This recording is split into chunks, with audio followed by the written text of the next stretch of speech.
அனைவருக்கும் வணக்கம். சுவிதார் மேஜர் ஆல் lieutenant S Sukumar, veteran corps optionals, secretary exservicemen welfare association Aruppukottai, secretary general Tamil Nadu exservices league. ECHS தலைமையகத்திலிருந்து ஒரு கடிதம். அதாவது 64 KB இசிஹெச்எஸ் கார்டுக்கு பாஸ்வேர்டு என்பது உள்ளது. அதாவது இசிஹெச்எஸ் பிரைமரி உறுப்பினர்களிடம், அதாவது எக்ஸர்வீஸ்மேன்களிடம் அந்த பாஸ்வேர்டை மறந்துவிட்டால் அதை திரும்ப உருவாக்க என்ன நடவடிக்கைகள் எடுக்க வேண்டும் என்பது பற்றித்தான் ஒரு இசிஹெச்எஸ் தலைமையகத்திலிருந்து ஒரு கடிதம். முன்னாள் படைவீரர்களை பொறுத்தவரை பிசிடிஏ பர்ஸுக்கு அவர்களுடைய ஓய்வூதிய கணக்கு மாற்றமாகிவிட்டால் பிசிடிஏ பர்ஸில் அதற்கான யூசர் ஐடி பாஸ்வேர்டு என்பது உள்ளது. அத்துடன் கல்வி உதவித்தொகை, அதாவது கேந்திரிய சைனிக் போர்டிலிருந்து கல்வி உதவித்தொகை பெறுவதற்கு, மற்ற நிதி உதவிகள் பெறுவதற்கு பெற வேண்டுமானால் அதற்கான யூசர் ஐடி பாஸ்வேர்டு என்பது உள்ளது. அத்துடன் இசிஹெச்எஸ் 64 KB இசிஹெச்எஸ் கார்டு, அதாவது இசிஹெச்எஸ் உறுப்பினராக இருப்பின் அதற்கும் யூசர் ஐடி பாஸ்வேர்டு என்பது உள்ளது. பிசிடிஏ பர்ஸ் பொறுத்தவரை யூசர் ஐடி என்பது அவர்களது பிபிஓ நம்பர். சர்வீஸ் பென்ஷனராக இருந்தால் அத்துடன் 01 என்று சேர்க்க வேண்டும். ஃபேமிலி பென்ஷனராக இருந்தால் 02. டிபெண்டன்ட் ஃபேமிலி பென்ஷனராக இருந்தால் அந்த பிபிஓவுடன் 03 என்பது. கேஎஸ்பி கேந்திரிய சைனிக் போர்டு உடைய யூசர் ஐடி என்றால் இந்த email address, registered email address, அது பாஸ்வேர்டு உருவாக்க வேண்டும். அதேபோல் இசிஹெச்எஸ் உடைய யூசர் ஐடி என்பது அவர்களது ரிஜிஸ்டர்டு மொபைல் நம்பர் தான். பாஸ்வேர்டு என்பது அவர்கள் உருவாக்கி வைத்துள்ளது. அதை மறந்துவிட்டால் அதை திரும்ப ரீசெட் பண்ணுவதற்கு என்ன நடவடிக்கைகள் எடுக்க வேண்டும் என்பது பற்றி தான் இந்த வீடியோ. இந்த வீடியோவை பொறுத்தவரை அவர்கள் கூறியிருப்பது, மறந்துவிட்டால் சென்ட்ரல் ஆர்கனைசேஷனுக்கு ஒரு இமெயில் வாயிலாக தெரிவிக்க வேண்டும். அதாவது ரிஜிஸ்டர்டு இமெயில் அட்ரஸ், எந்த ரிஜிஸ்டர்டு இமெயில் அட்ரஸ் அவர்களது 64 KB இசிஎஸ்ஸில் அந்த விண்ணப்பத்தில் கொடுத்து வைத்திருக்கிறார்களோ அந்த இமெயில் அட்ரஸ் வாயிலாக சென்ட்ரல் ஆர்கனைசேஷனுக்கு அவர்கள் கொடுத்துள்ள இமெயில் அட்ரஸுக்கு அனுப்ப வேண்டும். அல்லது சம்பந்தப்பட்ட இசிஹெச்எஸ் ரீஜனல் சென்டருக்கு அனுப்பி அவர்கள் அதற்குரிய கிரெடென்ஷியல் கிடைக்கப்பெற்று பாஸ்வேர்டு உருவாக்கலாம் என்று கேட்டுக்கொண்டுள்ளார்கள். இந்த கடிதத்தை பற்றி மீண்டும் விரிவாக இந்த வீடியோவில் பார்ப்போம். Welcome, veterans welfare Aruppukottai YouTube channel. Request for forgot password procedures 64 KB ECHS card online application, இது பற்றி தான் வீடியோ.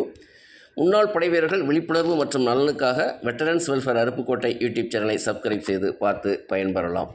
இதுதான் டெல்லி சென்ட்ரல் ஆர்கனைசேஷன் இசிஹெச்எஸ்னுடைய கடிதம் 20 மார்ச் 2026. அந்த அலுவலகத்தில் இருந்து அனைத்து கமாண்ட் ஹெட் குவார்ட்டருக்கும் லெட்டர் எழுதியிருக்கிறாங்க. Subject request for forgot password for online 64 KB ECHS card smart card applications. இதில் அவங்க தெரிவித்திருக்கிறது யாதெனில், அதிகப்படியான அந்த முன்னாள் படைவீரர்கள் அவங்களுடைய இந்த 64 KB இசிஹெச்எஸ் கார்டுடைய பாஸ்வேர்டை மறந்துவிட்டு அதை ரீசெட் பண்ணுறதற்கு கேட்டு வருகின்றார்கள். ஆகையால் தான் இப்படிப்பட்ட ஒரு கடிதம். இது எப்படி அவர்கள் அந்த ப்ரொசீஜர் என்னவாக இருக்க வேண்டும் என்று தெரிவித்திருக்கிறார்கள். அதாவது ex serviceman primary beneficiary to send email from their registered email ID with subject forgot password to JDITECH2@ECHS.gov at Central Organization ECHS or respective ECHS regional centers. அதாவது அந்த இசிஹெச்எஸ் உறுப்பினர்கள் அவர்கள் பதிவு செய்துள்ள, அதாவது இசிஹெச்எஸ் கார்டு நீங்கள் முதல்ல அப்ளை பண்ணும்போது அதில் பதிவு செஞ்சுருப்பீங்க உங்கள் இமெயில் அட்ரஸ். அந்த இமெயில் அட்ரஸ் வாயிலாக ஃபர்கட் பாஸ்வேர்டு, அந்த சப்ஜெக்ட் என்பது ஃபர்கட் பாஸ்வேர்டாக இருக்க வேண்டும். அதன் வாயிலாக உங்களுக்கு இந்த பாஸ்வேர்டு மறந்துவிட்டால் அதை திரும்ப பெறுவதற்கு உங்கள் இமெயில் அனுப்ப கேட்டுக்கொண்டுள்ளார்கள். அல்லது JDITEC, அதாவது சென்ட்ரல் ஆர்கனைசேஷனுக்கு அனுப்பலாம், அல்லது சம்மந்தப்பட்ட இசிஹெச்எஸ் ரீஜனல் சென்டருக்கு அனுப்பலாம் என்று கேட்டுக்கொள்ளப்பட்டுள்ளது. ஒருவேளை அவர்களது அந்த பதிவு செய்துள்ள இமெயில் அட்ரஸை மறந்துவிட்டால் அதுக்கு என்ன நடவடிக்கை எடுக்க வேண்டும் என்பதும் தெரிவித்துள்ளார்கள். அப்படி இருக்கும் பட்சத்தில் அந்த மற்ற இமெயில் அட்ரஸ் வாயிலாக, அதாவது பிபிஓ காப்பியை அனுப்ப கேட்டுக்கொண்டுள்ளார்கள். இதில் முக்கியமாக என்னென்னு கேட்டாச்சுன்னா, இதில் தெரிவித்து இருப்பது யாதெனில், ஒன்லி அந்த பதிவு செய்துள்ள இமெயில் அட்ரஸ் வாயிலாக சப்ஜெக்ட் ஃபர்கட் பாஸ்வேர்டு போட்டு அனுப்ப கேட்டுக்கொண்டுள்ளார்கள்.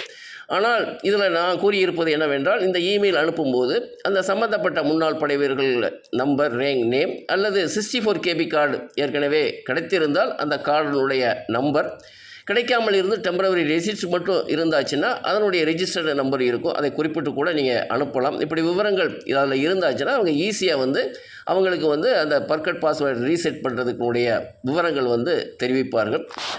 இதில் முக்கியமாக என்னென்னு கேட்டாச்சுன்னா சென்ட்ரல் ஆர்கனைசேஷனுடைய இமெயில் அட்ரஸ் வந்து கொடுக்கப்பட்டிருக்குது. ஆனால் ரீஜனல் சென்டருடைய இமெயில் அட்ரஸோ வாட்ஸ்அப்போ எதன் வாயிலாக தொடர்பு கொள்ள வேண்டும் என்ற ஒரு விவரம் என்பது இந்த லெட்டரில் இல்லை.